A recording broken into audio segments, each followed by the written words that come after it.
Welcome to the third webinar in the Psychedelics and Mental Health series hosted by the Center for the Neuroscience of Psychedelics at Mass General Hospital. Today's program features Dr. Stephen Haggarty, Scientific Director of Chemical Neurobiology for the Center.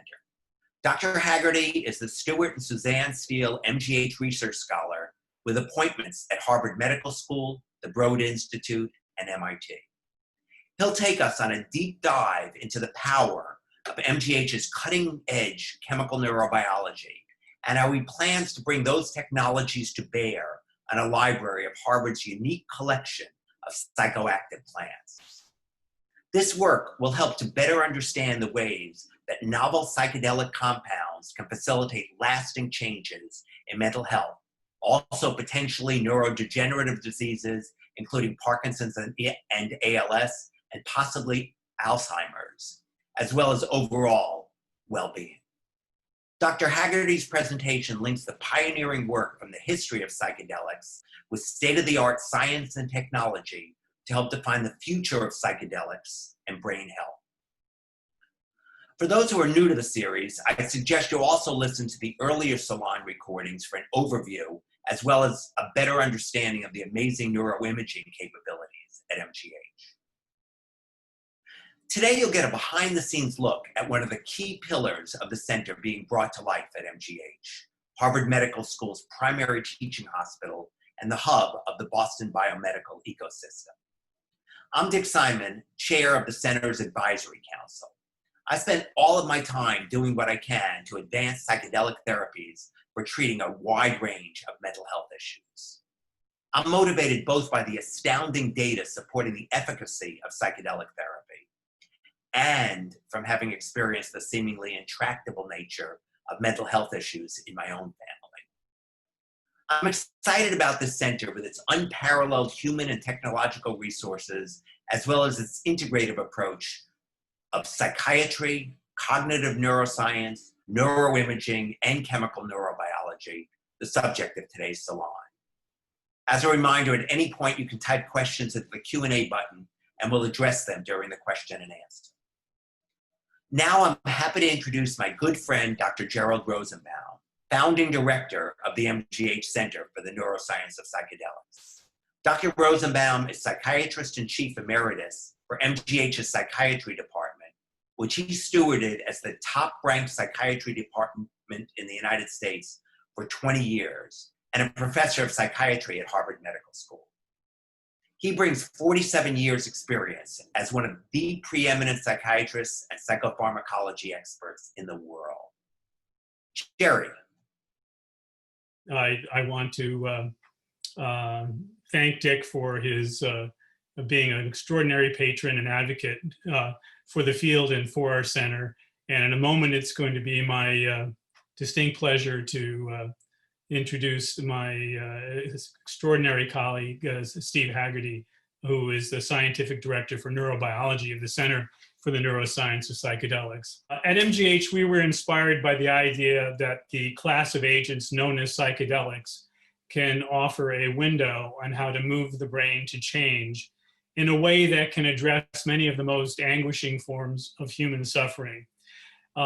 So we are mobilizing the extraordinary resources of the Mass General Research Institute and Mass General Neuroscience at the largest hospital-based biomedical resource in the US, with well north of $1 billion of annual funded science, to go through that window on the brain that these molecules can open. And once inside, by understanding the neuroscience of these effects, we will dramatically advance the efficacy and precision of therapeutics for brain disease. As many of you have heard before, the center has multiple dimensions through which it will take on this challenge, and today's webinar will focus on one aspect of the work of our Director of Neurobiology, Steve Haggarty, who will address the topic of ethnobotany and psychedelic discovery. Again, we will take a number of questions. We'll leave time at the end for questions, so please take note of the Q&A function at the bottom of your screens. And now it's my pleasure to introduce my colleague and friend, Steve Haggarty. I'm just delighted to be here this afternoon and have the chance to speak to you all about the work, as Dr. Rosenbaum just introduced to you, that we're engaged in within the Center for the Neuroscience of Psychedelics. This is an area, I think, of long-standing interest for myself in terms of the potential contributions that the field of chemical neurobiology can play in this really exciting area of translational neuroscience and therapeutic applications. When thinking about how we can bring translational neuroscience into the center, we conceived of a vision here in which we would be able to build a collaborative network of research investigators who are focused on advancing our fundamental knowledge of the molecular, cellular, and network level mechanisms of neuroplasticity that, as Jerry just described to you, psychedelics can modulate. Our goal here is really to advance then the ability to use precision medicine concepts in the context of psychedelic therapy, which we might summarize as considering the right drug for the right patient at the right time. Now, before I get into the science of what I want to share with you today, I want each of you to just think for a moment of whether you yourself have consumed a psychoactive plant today. This exercise is usually a little more fun in person to see he or she that will raise their hand bravely to share with us their experience. So think for a moment if you did. And I'll begin answering myself that question and admitting that this morning, in fact, this afternoon as well, I consumed some coffee, extract then from a bean of a plant known as coffee arabica. Those of you joining us on the webinar here from the United Kingdom a little later in the afternoon, or perhaps you're in India or China, we might have consumed a black tea then, Camellia sinensis, then, a widely known and widely consumed psychoactive plant. Those of you that are joining us perhaps from South America, in the countries of Argentina, Uruguay, Paraguay, might have consumed Alexis paraguensis, commonly known as yerba mate. And the notion here that I'm trying to get across is the fact that actually the use of psychoactive plants in modern society is very widespread.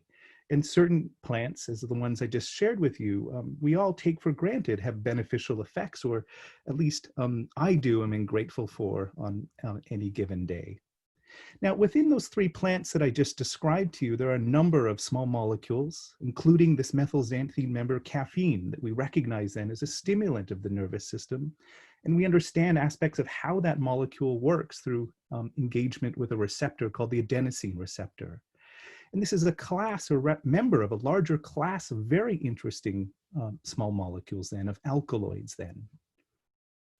Now, the class of molecules that we're so excited about here in the context of the Center for Neuroscience of Psychedelics, of course, are a special class of psychoactive agents then, that is the name psychedelics tries to capture in so-called mind manifesting. There are molecules then with profound effects on perception, thought, and mood, and are showing incredible promise then clinically. These molecules, of course, have been used by humans for millennia, as long as there's recorded record. The special scientific challenge, though, as was introduced to you on the webinar last session, particularly from the work then of Bruce Rosen and colleagues using neuroimaging, is the notion that psychedelics can modulate aspects of neuroplasticity at a wide range of scales, not only changing, for example, overall connectivity patterns of neurons within the nervous system, but also aspects of their activity and down to the level of function of individual neurons.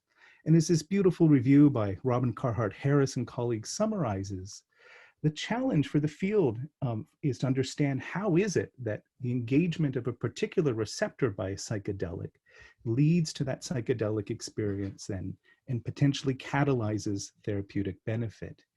A specific example of this of great interest might be this small molecule, psilocybin, derived then initially from a fungus. And our concept here of using plants really extends then to our world of fungi and microbes as well for this.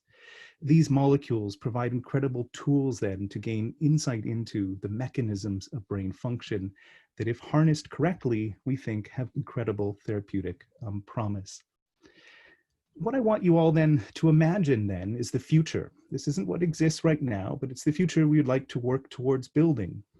And let's consider then hypothetical patient here, we'll call her Liz, that comes into the Mass General Hospital Department of Psychiatry to receive care. Liz might be suffering, as is common, from depression or anxiety or another psychiatric disorder. Working with the clinicians at MGH then to collect a family history and understand aspects then of Liz's unique case may lead then to desire to explore a psychedelic therapeutic. What we'd like to envision then is how the research that you heard about last webinar, namely the advanced neuroimaging, might provide insight then at the level of particular circuits that might be dysfunctional in Liz that might benefit then from a psychedelic therapy. Such research might also help us understand that individual for a diagnosis of what they might benefit from. But additional areas of translational research that we want to bring into the center then will involve the incorporation of genome sequencing methods to understand if there are particular genetic risk factors that might be predisposing someone to a psychiatric disease.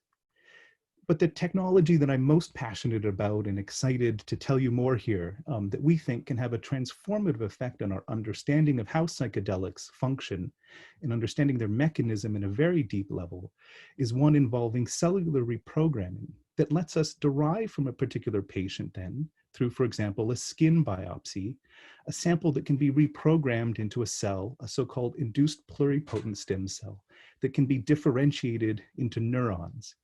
This remarkably then allows us to study an individual patient's pharmacology in the lab, in the dish, opening up this incredible opportunity to perform ex vivo tests of psychedelic agents.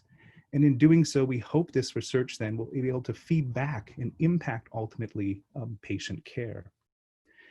Now, the ability to create an induced pluripotent stem cell has existed for about a decade through the Nobel Prize winning research of Yamanaka and colleagues and many others in the field that have really enabled this amazing ability to take a skin sample, or it could be a blood sample or another sample from a patient, and reprogramming it into this induced pluripotent stem cell.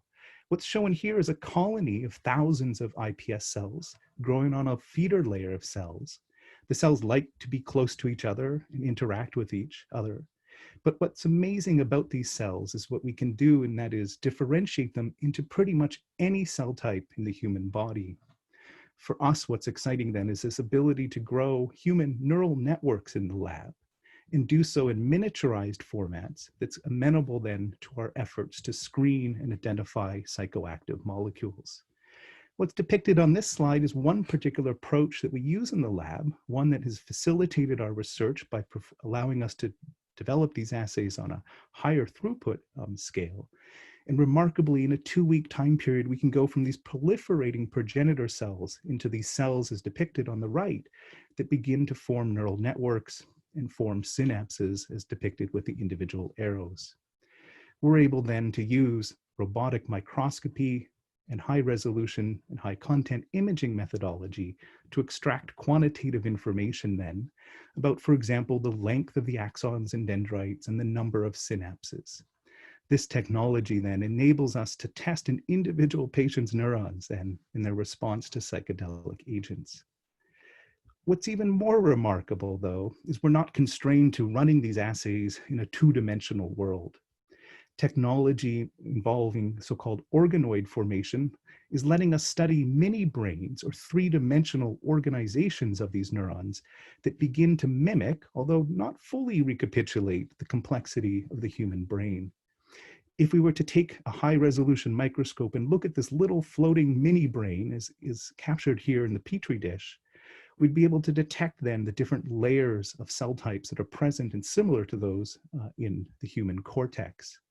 This allows us then to study particular cell types that the neuroimaging and other approaches have told us are important for the response to psychedelic agents. In particular, the ability to create these so-called layer 5 specific excitatory cortical neurons then, a cell type that expresses particularly the 5-HT2A receptor, is one that's, we think, really exciting then for probing the activity of psychedelic agents.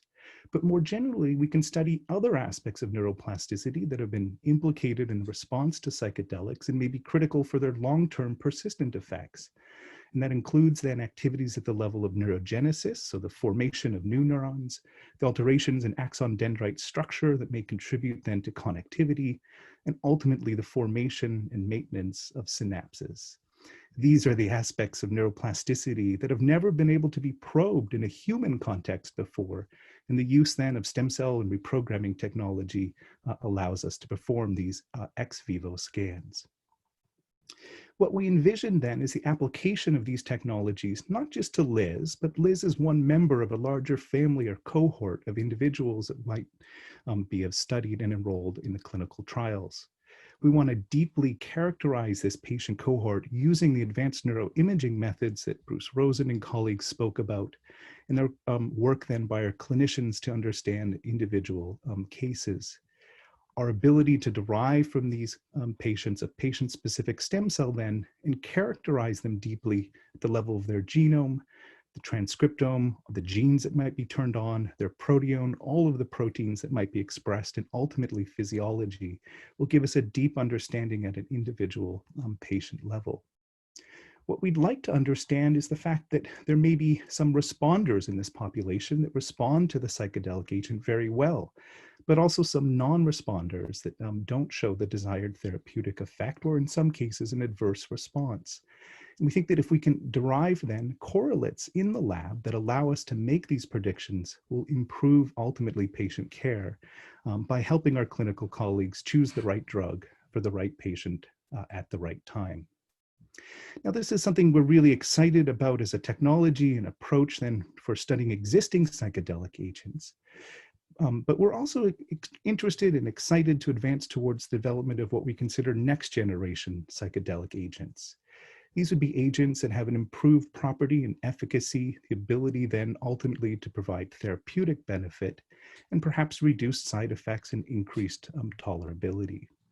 And the scientific question comes, where can we go about finding such molecules? And one approach, of course, is to take the existing ones and to use chemistry to derivatize them and develop new analogs.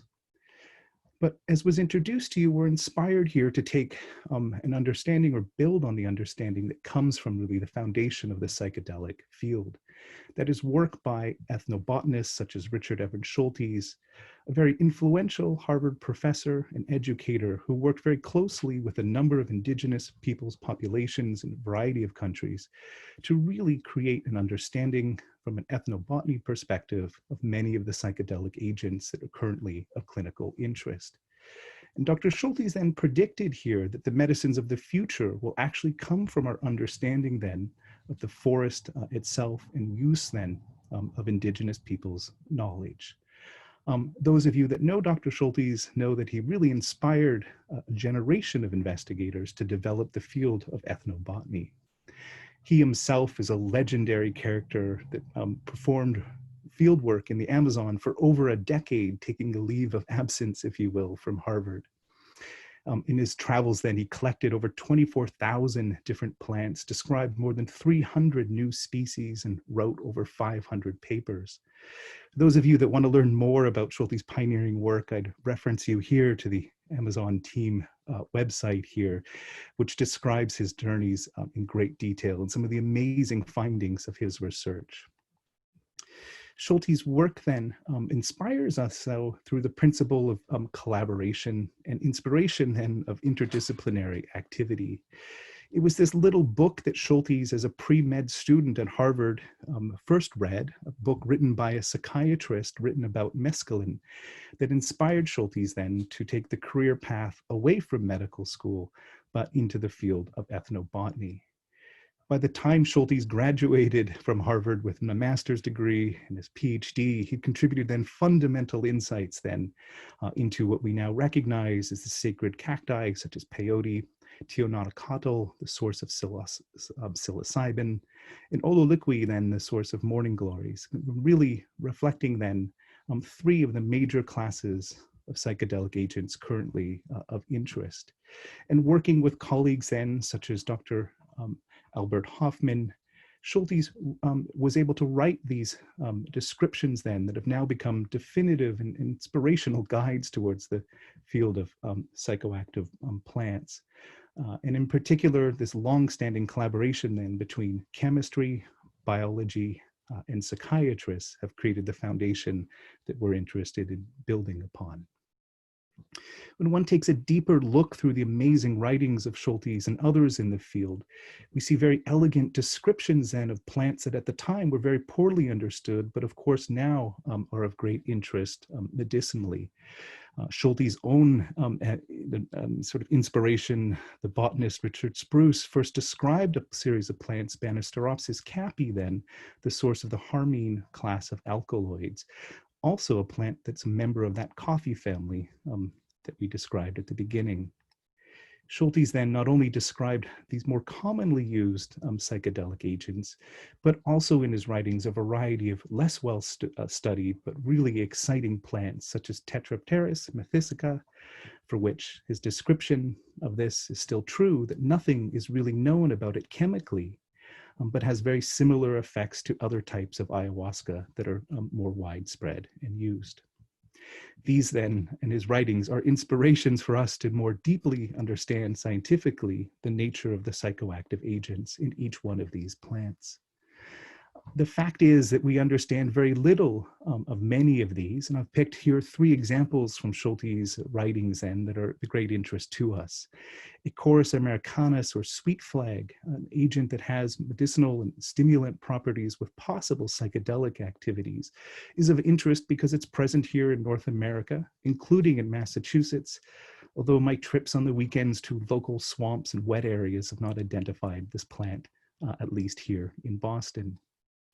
Another great example of a poorly understood but widespread genus of plants with potential psychoactive components here are Callia zacatini here, so-called dream herbs, that have been described then to have the ability to clarify senses, enable spirit communications, and lucid dreaming.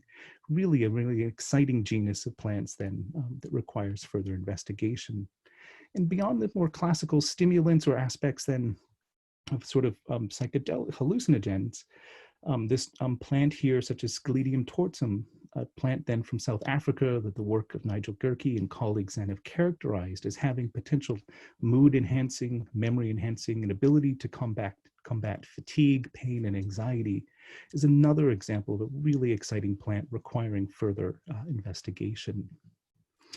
But what's most amazing about, I think, Schultes as an investigator and professor at Harvard is he continued to have a prolific effect on the field even after his retirement. And one of the last scientific papers that he wrote, 78 years old then, again, 7 years after his retirement from Harvard, summarizes the potential benefits for research then for neurodegenerative diseases such as Alzheimer's disease or Parkinson's and motor neuron diseases. And what Schultes, taking all of his research for over the 50 years throughout northern Amazon and other areas, summarized was of the 1,500 plants that are used for some medicinal purpose or as a potential poison, there were 25 different plants he suggested would be useful to study in the context of diseases of the elderly. One such example is this beautiful plant, Tabermontana herophilia, that is used by the indigenous people of Brazil then, that is consumed as a tea for roughly a 2-week time period, and is used then for individuals who are old and slow and forgetful. These are really exciting leads then to think about the potential psychoactive agents in these plants. What we want to do on the basis of this knowledge then is to really begin studying them, taking advantage of some of the advances in technology that just didn't exist at the time Schultes and others were doing their foundational work. So based on their writings then here, we want to systematically assess some of the plants that would really benefit from further study, creating a particular so-called neuronatural library. This will involve collaborations with traditional knowledge keepers, ethnobotanists, chemists, and psychiatrists and neurologists, carrying on that tradition of interdisciplinary collaboration that Schultes supported. We want to create then unique fractionations and extracts from each one of these plants, supplementing our library then with purified compounds and of course known psychedelic agents that are of interest based on ongoing clinical studies.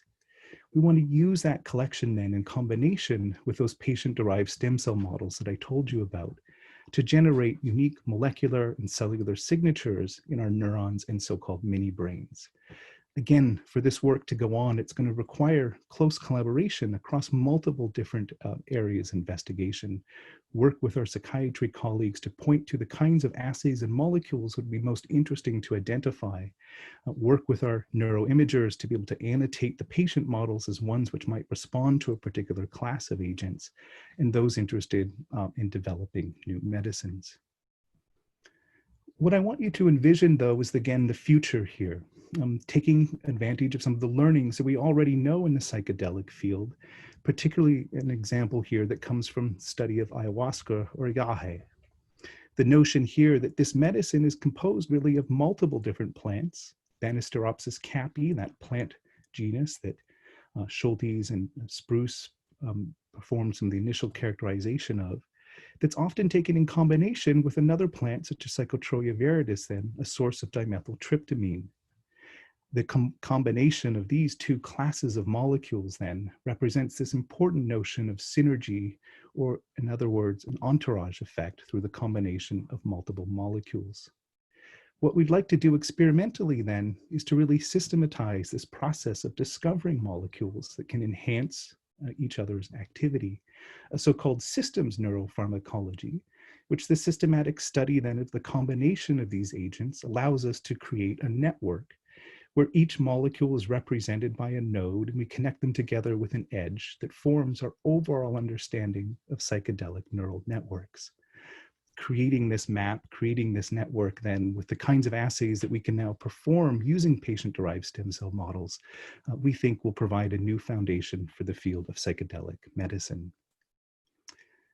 To come back to where I started with here, to bring this again together, success in this activity is something that requires the unique type of interdisciplinary collaborative environment, the Center for Neuroscience of Psychedelics, that we are building here at Mass General.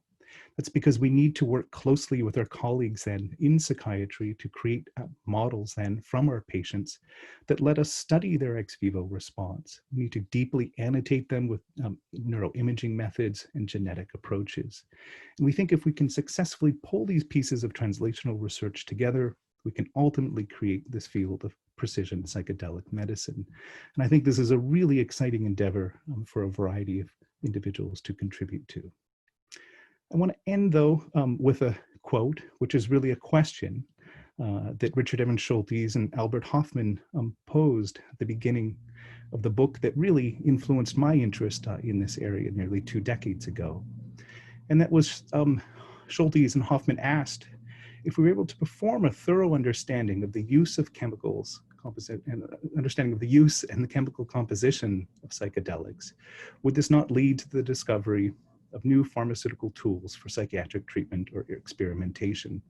And of course, we think the answer to this question is yes, and that carrying on the legacy here of Schultes, Hofmann, and others in the field of ethnobotany and ethnopharmacology positions us then to be able to have this impact ultimately on the treatment of patients. And with that, I'm happy to take some questions here from the audience. And I thank you again for spending a portion of your time this afternoon and going on this exciting journey with us. I'll just acknowledge then the fantastic colleagues and I get to work with here at Mass General Hospital, not only within my lab, but an extended network of collaborators then within Harvard Medical School and beyond. The inspiration for our research then comes from members of the community of ethnobotanists, ethnomycologists, ethnopharmacologists, and ultimately then traditional knowledge keepers and healers that inspire us to look in this direction. So with that, thank you very much for listening this afternoon.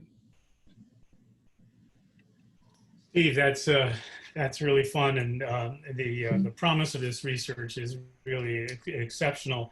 A number of questions, and I hope we'll have time to get to them all. Again, for those who have more questions, use the Q&A function at the bottom of your screen. First question is that there's been hundreds of years of psychedelic use or psychoactive plant use, and some of those are now being studied as therapeutics and are widely used. How did they achieve ascendancy over the hundreds of other options, some of which you referred to? Was this chance? Was it natural selection? And I guess the implicit part of this question, is there a reason to believe we can do better, be more precise, or innovate by exploring all these other options that have not been used as widely? Yeah, Jerry, that's an excellent question here of why are we so excited about a small number of plants right now? And I think arguably that's because of the focus on these and what's been demonstrated as their potential therapeutic promise. So when we think about so-called magic mushrooms, or those species of psilocybe that produces psilocybin and related agents in it, I think one of the reasons those have been more widespread has been, again, the perhaps ease of culturing and growing mushrooms culturally across the area. These are agents then that didn't require synthetic chemistry in the early days to produce. Although, of course, now understanding what the psychoactive principle is, synthetic chemistry can be used to produce those agents in a purified and standardized way. The same is true, I think, when we look at components then of ayahuasca, such as the dimethyltryptamine, which again is being explored then potential therapeutic applications. So there's this interplay, I think, between understanding the plant, its use, chemistry to elucidate the active principles. And in some ways, the current research then is focused on these examples then of the major classes that Schultes first described, and of aspects of phenylethylamines, the ergot alkaloid class, and the tryptamines. And so the question is, are there others out there that perhaps have benefit, that have been overlooked? And if you read closely some of Schultes' writings, he would say yes. There are a number of plants that have, just for either historical reasons, been less well characterized because they may be localized in a unique geography, a unique culture, but have the potential then to have just as much benefit then when applied in a therapeutic context. And so I think that's the excitement in the field, is the examples we have right now are a roadmap, but can we improve on them? Can we make them more well tolerated? Can we reduce the side effect profiles in some cases? And can we make a greater percentage of the population respond to them? And I think the answer to that is yes. Can you extend that roadmap a little bit on the journey beyond your lab, and how what you're doing can eventually become therapeutics? Can you say more about what has to happen next after you curate this incredible library of opportunities? Yeah, so I think one of the exciting aspects of using a plant that has already been used by humans is that we understand something about the safety and toxicology of them. Not everything, but in many cases, we're able to learn that a plant, for example, isn't going to produce an addictive substance or produce one which is necessarily ultimately toxic to the body. And so that's a real step forward in the therapeutic discovery process. But it requires then close collaboration and interaction then with a chemist, for example, that might be interested in synthesizing a subset or a series of molecules from that, and exploring then ultimately what we learn about the targets of those molecules. And so an example might be that most of our psychedelic agents that we are of current clinical interest are targeting the 5-HT2A receptor. So imagine that we uncover and discover a different receptor, a different target then, that perhaps has some unique advantages therapeutically. I think there are already clues when we look at plants like Scledium and others that of course are not targeting the 5-HT2A receptor, but have these other effects then that we wouldn't characterize as traditionally hallucinogenic, but are clearly important for impacting neuroplasticity. I think it's kind of expanding the definition of psychedelic to incorporate new mechanisms and new activities that's important there. And that may lead to the recognition that there's an existing natural product that can be utilized, but it might be that identification of a target then that allows us to engage in a more traditional drug discovery process then, as the pharmaceutical industry would, to optimize synthetic compounds for them. And I'm a little agnostic about both, and I think approaches, and I think though the inspiration of a natural product though keeps us focused on exciting molecules. Now, I was going to ask you a question about what your favorite plant is, but you just referred to it, and I think I know the answer, but maybe others would be interested to know.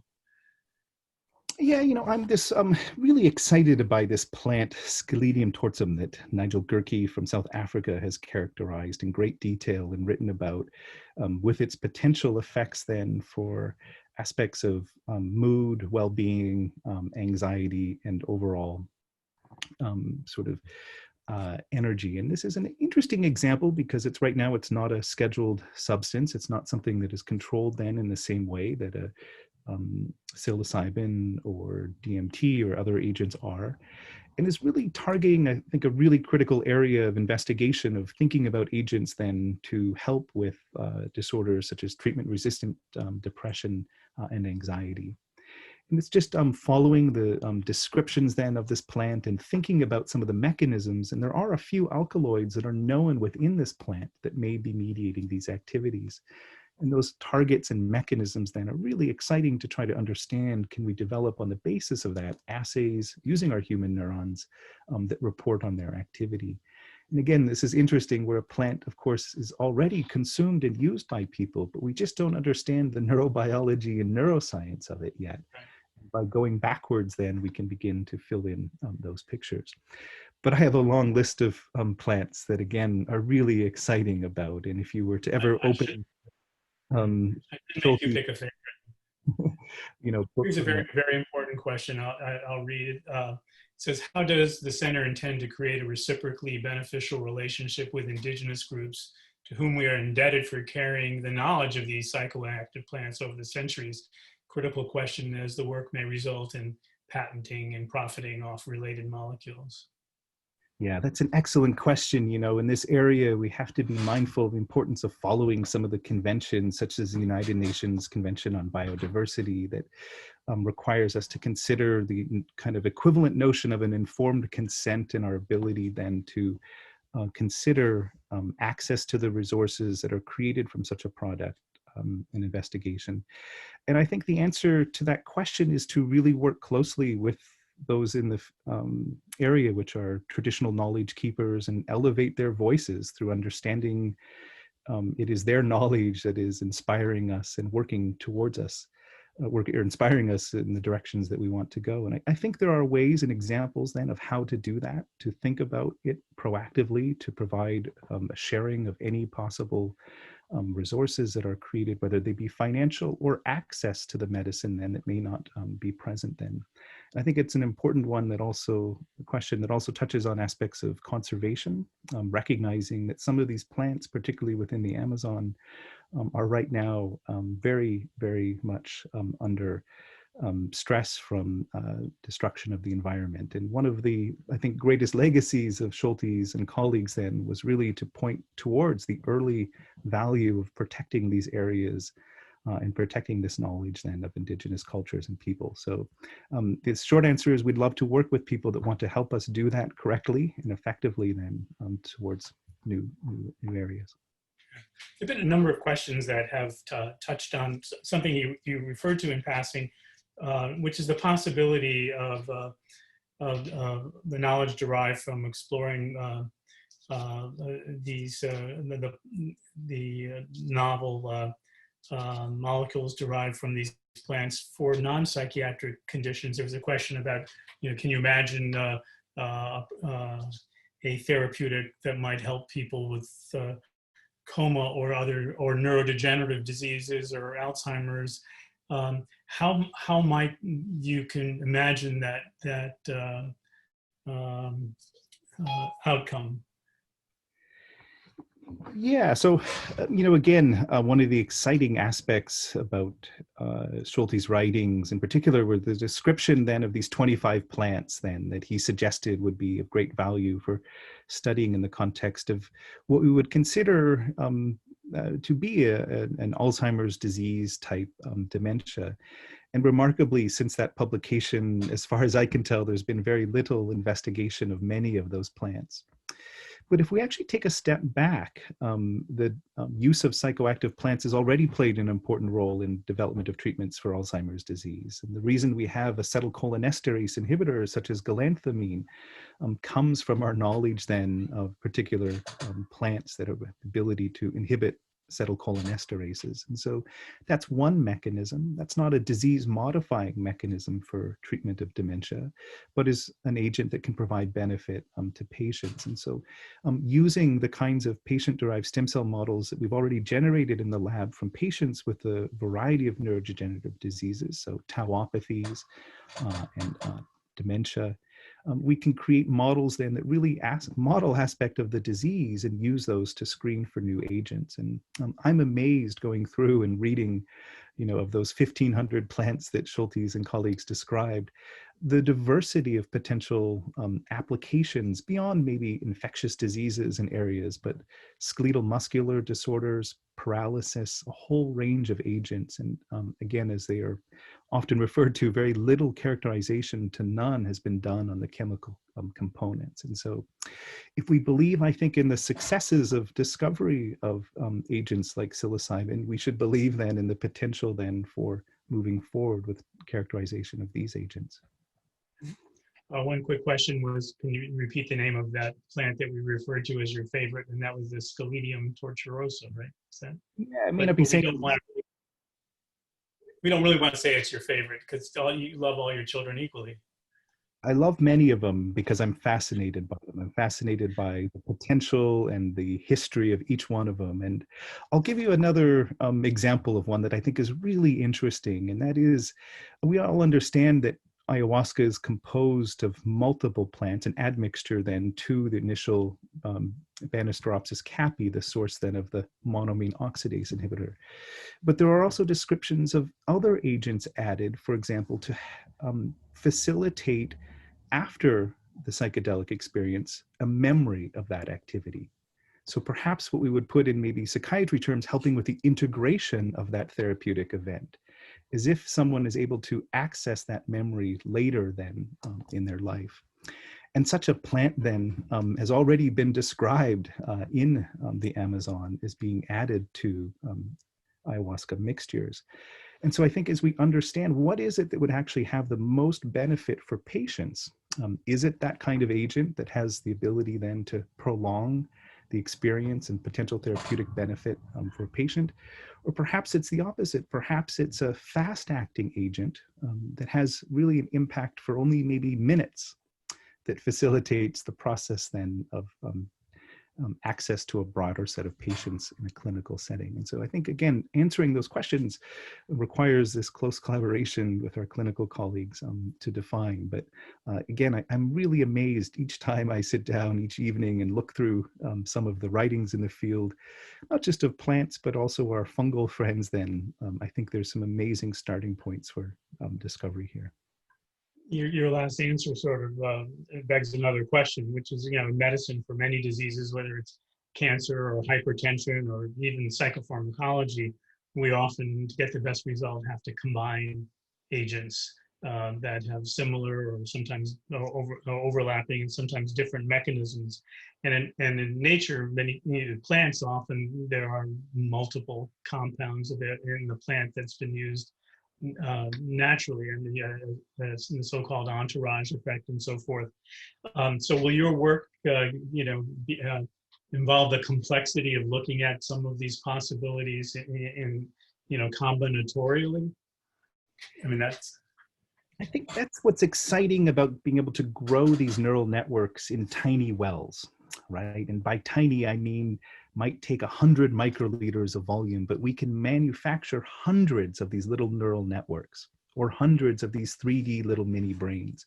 And it's that miniaturization and the ability to extract out information from them that lets us play that game, for example, of looking at all possible pairwise combinations of agents. And if you go through the math and think about maybe 100 plants and you were to look at those in combinations, that's over close to 5,000 different unique combinations then to look at. And as the size of that library grows, if we fractionate it or identify unique components, it is in that search space, and I'm really excited. And that's this notion of building that network, rooted under the psychedelics that we understand right now, but looking then for something that can enhance the effect of psilocybin or enhance the effect of that scaledium agent then. And my gut feeling, and this remains to be seen, but inspired by other work that we've done in the lab, that doing that then can really provide something very beneficial in the long run for this development of new therapeutics. And that's what we mean by next generation psychedelics. And if we've done so using humans, patients then, as our framework for that information, I think it's got a greater chance of impacting patient care. I want to also tell our participants that if you've sent in a question and we don't get to it, we will respond to it after time with an email. But there are some interesting questions about the idea that that we're kind of medicalizing the knowledge from these plants, and presumably that would mean that these compounds would be developed through traditional pharmacological testing and approval and so forth. And I guess the theme of some of these questions is that shouldn't people just be able to access, compounds that exist in nature without having to go through the medicalization of them? So, I mean, I realize that's a complicated issue, but maybe you can take it on. Yeah, maybe I think there's sort of two parts to that question that I think is interesting to think about the benefits, though, of so-called medicalization, of these. One might be to address the point of access to certain agents that may not be present throughout the world in all sort of contexts then. And that's, I think, harder to keep in mind when sitting in such an amazing area such as Boston and the rich biomedical resources that we have around us. But I think thinking through how to provide access to agents becomes an important benefit then of such an activity. And the second, and I think this is one of the most important, when I think of my own use of medicinal plants and herbs and nutraceuticals then, is to be able to have a better sense of what it is that you're actually consuming then from it. Give you examples then of trying to access for research purposes then components of scaledium that can be purchased off of the web. And unfortunately, in many cases, what you're able to access really isn't the pure plant or pure agent. And so when trying to develop medicines that are going to be safe and ultimately effective to patients, there are some benefits, I think, of what we're able to do then in standardizing and understanding what it is that you're consuming. And I think that has to be balanced, though, with this notion of appropriately using the information and recognizing the sources of information that we have that come from ultimately indigenous people's knowledge. And so that's a dialogue and something we're excited to take on with other leaders in this area that have thought about this, how to do it effectively. And I think there are some great examples to follow. Okay. There was a question about questions about how you get your questions answered through email. If you ask your question anonymously, then maybe follow up with a email directly to Molly McCarthy, and she'll be able to have your question answered. Here's a question about a plant called the Syrian rue as a far more accessible and widely available source of harmine and harmaline. Do you have any comments on that? Yeah, Syrian rue is a plant that is currently accessible from a variety of different sources. In fact, was how we first discovered chemically that harmine molecule that was later recognized to be identical to the compound that was called telepethine, present in Banisteropsis caapi. And it's a great example where multiple different plants produce the same psychoactive component. Then this is a monoamine oxidase inhibitor, which can potentiate the effects then of, for example, dimethyltryptamine. I think it's a great example, though, of a plant that may have other components besides the harmine within it that are actually, to date, not that well understood. And so when a molecule like that is made, the plant is biosynthesizing it. It's a genetically encoded small molecule, if you will, and may make a variety of other agents that I'd argue today we still don't understand all of them. So even a plant like that, which in some sense has been studied and used in society for a long time, I think there's new things to learn from it. And that would be a great example of one. So could the work you're doing be relevant to people who are on psychiatric medications? There's a lot of concern, even when you mentioned scaledium, the products that contain it will caution about use with psychiatric medications. So will the work address the potential interaction with drugs that patients with psychiatric disorders may be on? Great point. When I think about mental health care, it's something best done working with experienced and talented clinicians and physicians that have the experience and knowledge of how to guide such activity. So that is because in some cases, then we don't understand the interaction of these natural products with maybe existing medications. And so discussing that then with a psychiatrist then would be an important part of that care.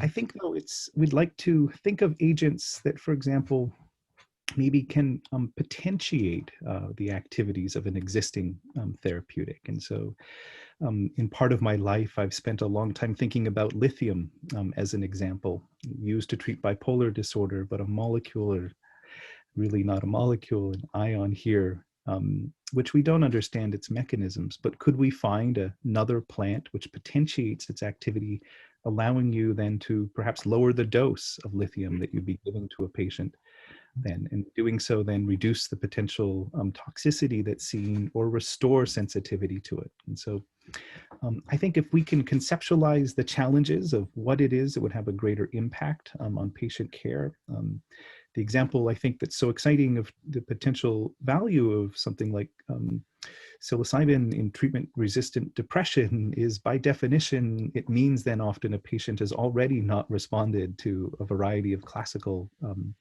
pharmaceuticals. And so having impact in those challenging and intractable contexts then with a potential single dose or limited number of doses combined with psychotherapy, to me, that's the dream of a new kind of psychiatry then that changes the model or interact of how we provide patient care. And I think that's what's really exciting to those in the field then, is this perhaps overcomes some of the limitations of our traditional psychotherapeutic options. Steve, you're an extraordinary teacher, and this has been a really informative program. One thing I do want to mention, and one question raised this issue, I want to point out that Steve's work in the chemical neurobiology lab is one part of the center. And there are other parts that have been the subject of our webinars, the neuroimaging, the clinical neuroscience. And for example, an important compound that we are studying in other contexts, like MDMA, is not part of our ethnobotany presentation, but we are obviously committed to and interested in the whole field of psychedelics and have proposed studies and associated neurobiology and neuroimaging around MDMA research as well. And we don't mean to say that we're only focused on plant-derived potential therapeutics, but really on the whole space of psychedelic-derived therapeutics. So I want to make that clear, because for those of you joining for the first time may think that we're just about plants. We are very committed to the area that Steve, and this is only part of Steve's work as well. This is not all that Steve does for the Center for Neuroscience. And so I know we're coming to the end, and I want to just first of all thank Steve again. He's an extraordinary colleague and scientist, and the field of psychedelic neuroscience is privileged to have him working on its behalf. The early work of our center, before the neuroscience of psychedelics can compel traditional funding like federal grant support, will principally be accomplished through private support, including philanthropy. And I want to thank our current donors for partnering with us early on, and want others to know that support for activities like Steve just presented will require substantial additional investments from others who are committed to this vision. And if you want to learn more about getting involved in our work, feel free to contact Dick Simon or me directly, and we'll be happy to talk about opportunities in this area and how to participate with us. But especially thank you very much for attending. Again, a recording of this webinar will be available later in this week, and please share it with your friends or any who may have missed the live presentation. And with that, I want to again express my appreciation to all who have come together to make this center a reality, to make it a powerful instrument for the future of this field, for all of those who have been interested in supporting, and for the team behind us that have made today's program possible. So have a wonderful rest of the week, and we look forward to seeing you in November, when our next webinar will feature Dr. Sharman Ghaznavi, who is a cognitive neuroscientist and a psychiatric clinician, who will talk about other studies that we're doing, for example, on treatment-resistant depression, rumination, cognitive neuroscience, featuring psilocybin and other compounds. And I hope you will join us then. There'll be a save the date notification coming out to all of you on our email list.